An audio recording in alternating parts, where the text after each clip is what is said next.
Bonjour mes frères et sœurs, bon week-end, que le Seigneur renouvelle vos forces, ou vous donne des forces si vous continuez à travailler pendant ce week-end.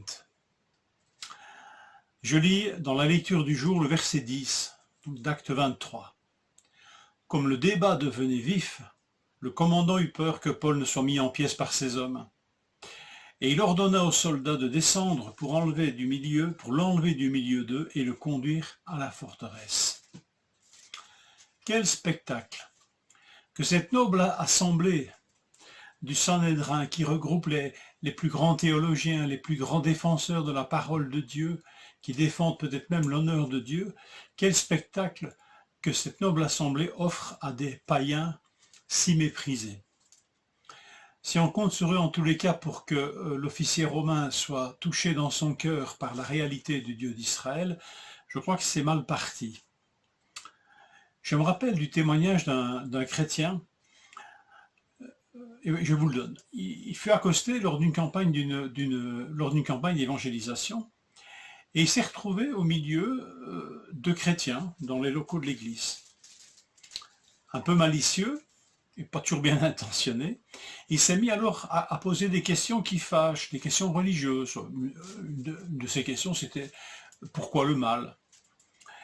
Et il m'a décrit l'atmosphère de quasi-dispute que cela a engendré chez les chrétiens, chacun reprenant ou contredisant le précédent intervenant. Cela n'a pas empêché finalement cette personne de se tourner vers le Seigneur, mais pas grâce, mais malgré ce comportement. Mais ça a marqué durablement sur le manque de sagesse de ceux qui veulent avoir raison, même bibliquement, et qui en oublient, par exemple, le non-croyant qu'il était lui au milieu d'eux. Et ceux aussi qui se disputent peut-être devant des chrétiens mal affermis, des jeunes dans la foi, des chrétiens peut-être découragés, dépités, et on leur offre un spectacle de chrétiens mûrs se disputant bibliquement. Ces échanges n'ont rien d'édifiant. Ici, nous voyons la même colère enflammée dans des débats théologiques. Et voilà que Paul risque, avec un terme d'une telle dureté, il risque d'être mis en pièces, déchiré en morceaux, chacun voulant sa part peut-être. Une telle attitude déchire, détruit, met en pièces.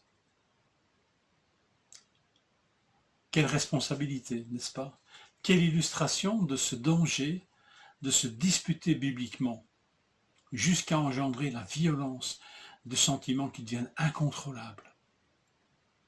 Que cette scène de Paul devant être mis à l'abri par les Romains de ce débat passionné, tout le monde était même prêt à le déchirer. Enfin voilà, quelle illustration.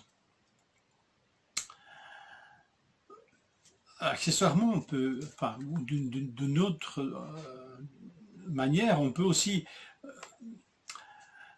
discuter sur l'objet de cette dispute. Ici, dans le texte, ils se disputent sur la résurrection des morts, des pour et les contre.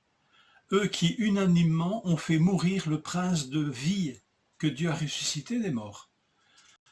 Acte 3,15, vous avez fait mourir le prince de la vie que Dieu a ressuscité des morts. C'est quand même piquant. Ils discutent des anges, sur l'existence des anges et des esprits, alors qu'ils rejettent celui que tous les anges de Dieu adorent. Hébreux 1,6. Et lorsqu'il introduit de nouveau dans le monde le Fils premier-né, il dit que tous les anges de Dieu l'adorent. Se disputer avec la Bible alors que Christ ne règne pas sur nos vies est catastrophique. Et si Christ règne dans nos vies, on ne se dispute pas avec la Bible.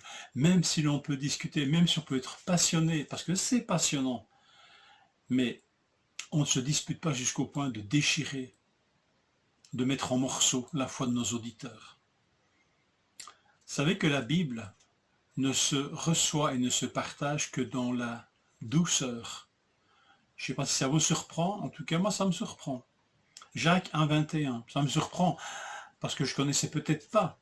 J'aurais pu dire la Bible se partage et se reçoit dans la paix, dans l'amour, mais il est dit dans la douceur. Jacques 1,21, c'est pourquoi rejetant toute souillure et tout débordement de méchanceté, accueillez avec douceur la parole qui a été plantée en vous et qui peut sauver vos âmes.